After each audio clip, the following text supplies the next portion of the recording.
What's up, everybody? It's Purpose Driven Live Sports. I'm back here for another NBA video. Okay, officially, basically over 20 minutes ago, free agency is in full swing. Now an hour ago, I read that Kevin Durant, Kyrie Irving, and DeAndre Jordan were signing with the Brooklyn Nets. Now both Kyrie and KD are signing the max. I don't know exactly what the contract details for DeAndre Jordan are, and usually those are released either a day or actually 3 days after free agency begins because this is where the verbal agreements are. Like nothing is set in stone. It's just a verbal agreement. But to me, this is huge because not only were we told a while ago, but we already knew what Kyrie was going to do. But Kevin Durant was kind of in the. It was a mix-up because he's either going to sign with the Clippers, he's going to go back to the Warriors, which a lot of people this week were actually saying is a huge possibility, depending on what Steph Curry did. He was either going to go to the Lakers, which to me nobody actually even said that, or the Knicks. And the crazy thing is that Bob Myers actually went to New York to go see Kevin Durant, and he was told by Kevin Durant and his agent that he's not going back to the Golden State Warriors. He's leaving for the Brooklyn Nets. Now, like I said, this is a verbal agreement, so they want to. Any free agent can change their mind. But to me, this is set in stone. This is not a surprise to me. Uh, it just to me right now, before I reveal all the other moves, to me, competitive balance in the NBA is like shifting tremendously. There's gonna be the NBA championship is wide open. It doesn't really to me matter kind of where Kyrie or Kawhi Leonard actually goes. I mean, it does to a certain extent because wherever he goes, to me, that team can actually win a championship the way he played last year. But man, this is crazy. Now on to more free agents. Officially, Kemba Walker is going to the Boston Celtics. Now, be that by a sign and trade or just all out signing because he wants the 4 year, $141 million max from the Celtics. He's going to get that. Now, I say sign and trade because what's going to happen, I believe, is that the Charlotte Hornets and the Boston Celtics are engaged in a sign and trade where they're going to trade Terry Rozier to the Charlotte Hornets, and then the Boston Celtics actually get Kemba Walker, which is a sign and trade. It's how it really works. It's just crazy. Actually, for a week and a half, it was highly speculated that Kemba Walker was going to sign with the Celtics. Now, is it a great move? I think so because, he's not on Kyrie's level per se, but he's a very talented guard. He can really shoot the basketball. He's a great ball handler. So when you lose Kyrie, what you're getting back is a guy who can actually do basically Kyrie's job. But I heard that I think they're actually going to like excuse me, they're going to like Kemba Walker more just because of I don't hear like a lot of bad teammate things about him like we heard about Kyrie this year. Now, what this means is that if they do a sign and trade, I think there's going to be a big contract exemption or trade exemption, which means you can bring back Al Horford because what I also read was that Al Horford has not even decided on which team he's going to sign with yet, which is not new. I think he was really testing the free agency waters to try to get a bigger deal with the Celtics because what he wants is more security because they were going to offer him a 3 year $60 million contract. I think he wanted something bigger. And when he said, I'm going to decline my player option, he said that because he wanted to make him wait it out. And he wanted to make him, he wanted a bigger deal because 60 million is great, but he wants longer security because if you can get over $100 million, basically, because all the money NBA is guaranteed, then he's secure for a long time. So that's what he's doing that on purpose for.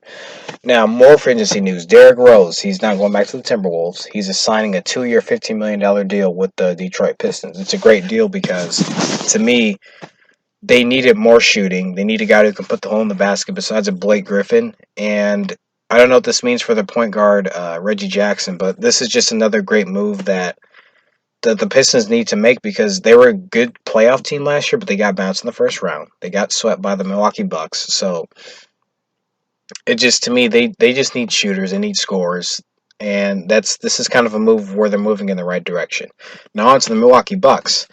They re-signed their free agent, who's their big free agent, Chris Middleton, to a 5 year, $178 million contract. Now this is big because he could have signed the max, which is a 5 year 190, but I think he saved them $12 million, but you're not really saving him anything. You're still basically signing a huge maximum contract deal. So Yeah, he's not saying him anything, but they also re-signed Brooke Lopez to a 4-year, $52 million deal.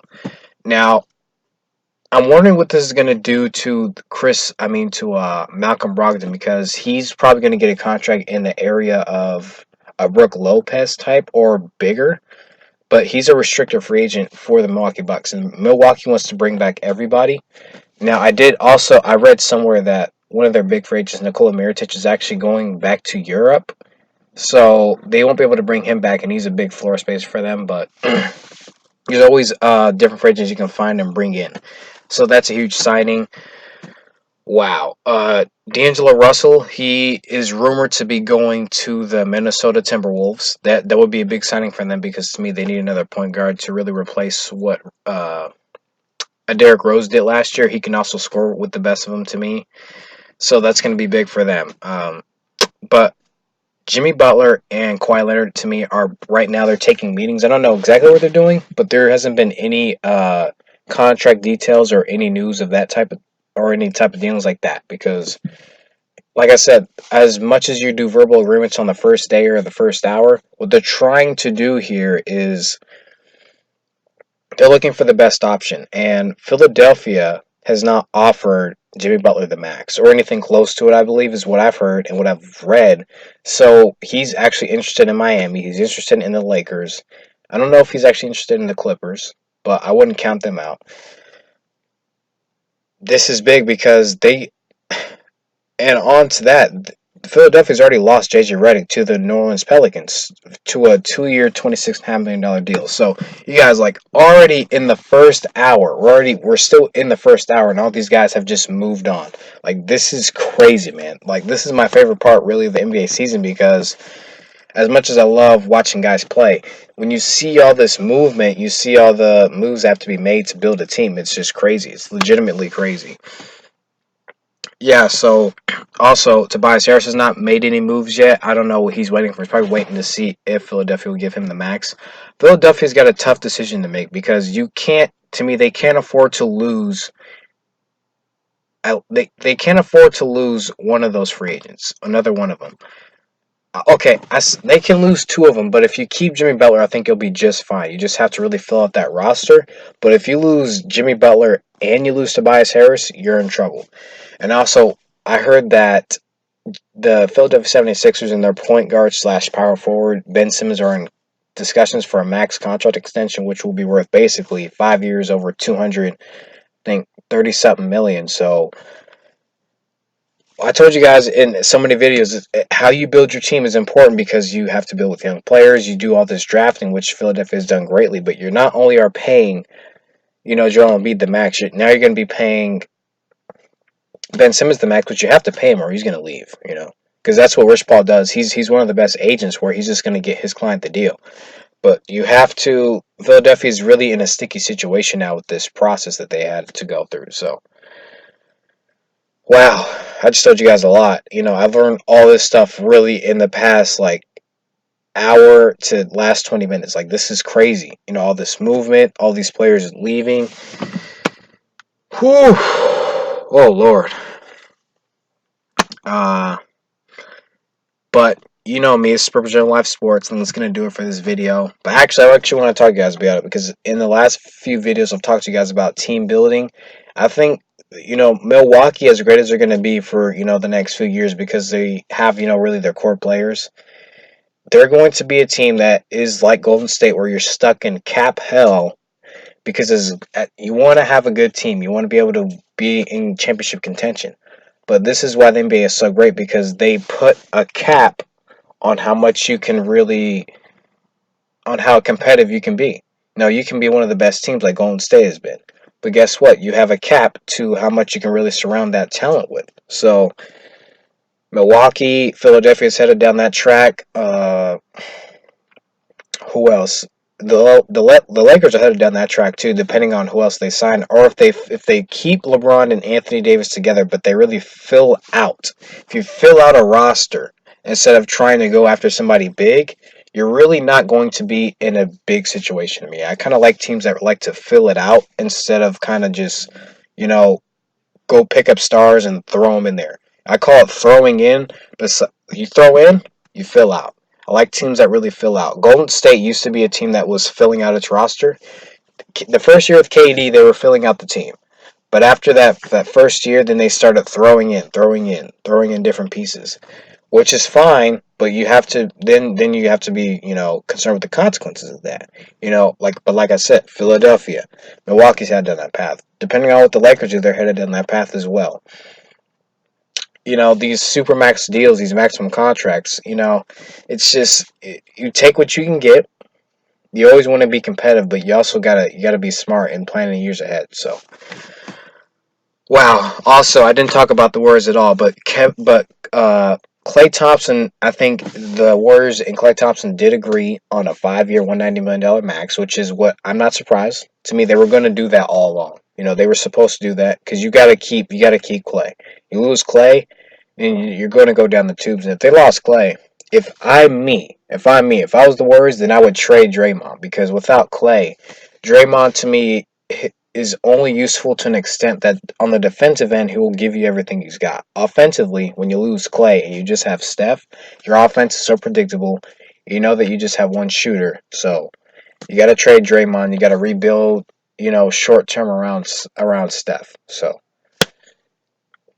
but yeah, that's gonna do it for free agency news today. Like I said, there's gonna be so many more moves going down, but also, real quick, Kevon Looney, he's actually being pursued by the Rockets too. He's a Warriors free agent, but he's being pursued by the Rockets, also by the New Orleans Pelicans. Yeah, he's really being poached because he was a huge part of the Warriors rotation, and without him, the Warriors were, they're a different team. So, but man, next 2 days, next week as well, it's going to be crazy because like I said, the balance of power has shifted. Golden State has ruled and dominated for the last 5 years, and that run for the reality is what it looks like. The reality looks like it's over, but you never know with how smart a real you don't know how smart a team is until they make a series of moves when they're down. When you're down as a team, to me, and you make good moves, that's how you really respond. So we don't really know what they're gonna do. I like how they re-signed Clay, but they've got to look into the future. What does the future hold? So. But man, that's gonna do it for Purpose Driven Life Sports. Thank you guys for listening. This is already being huge. My phone has just I read so many stories about free agency news. I was watching ESPN, all these contracts being signed. Like Jesus, man. But yeah, I'm really excited about this. I'm going to be excited to be reporting to you guys as well. Cap Hell was in session for all these teams who are making all these moves. For making smart moves, then I can see what you're doing. But if you're just what sucks is when you're a good team, you got to retain all these guys because there's always going to be a good teammate that's always on an expiring deal. That's just the reality of it. So yeah.